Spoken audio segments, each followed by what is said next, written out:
Dans l'Allier, le village de Serbane a accueilli ce week-end les rencontres des observateurs solaires. Un rendez-vous imaginé il y a 4 ans par 2 passionnés de l'Allier. On y vient de toute la France, mais également de Suisse ou encore de Belgique. Reportage avec Christian d'Arneville et Bruno Lebray. Chaque année, le jour le plus long attire dans le Bourbonnais de drôles d'amateurs que l'on dirait tout droit venus d'une autre planète. Le BF du PST, je le mets directement sur l'Herschel. Et j'ai, à moindre coût, des images super des protubérances.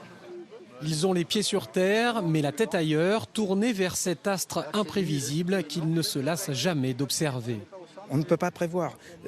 On peut jeter un petit coup d'œil comme ça vite fait du soleil et puis là on va voir une éruption coronale énorme qui peut faire la distance Terre-Lune. Plus de 350 000 km et c'est du direct encore une fois. Et 1 heure après elle a complètement disparu. À l'origine du rassemblement, 2 astronomes de l'Allier. En 2011, ils décident d'inviter à Serbane les amateurs d'observation solaire. Objectif, leur permettre de se rencontrer, d'essayer et de comparer leur matériel. Une réussite à tel point que des télescopes solaires comme celui-ci ont été imaginés ici. On a un miroir, mais il est sans teint. Et c'est ce qui permet d'observer le soleil. Mais ça ne suffit pas, que personne ne prenne un miroir sans teint pour regarder le soleil, ça ne sera pas bon. Un soleil que l'on peut également écouter, c'est le rôle de Lucie, un radiotélescope. Il est installé à Serbane pour la première fois.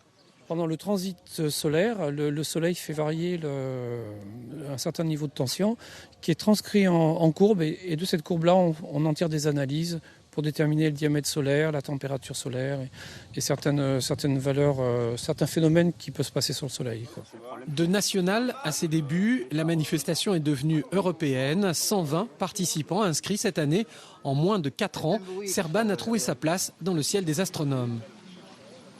C'est la 34e édition de la fête de la musique initiée par Jacques Lang. Tous les Français sont invités à jouer de la musique. Alors on prend tout de suite la direction de Vichy dans la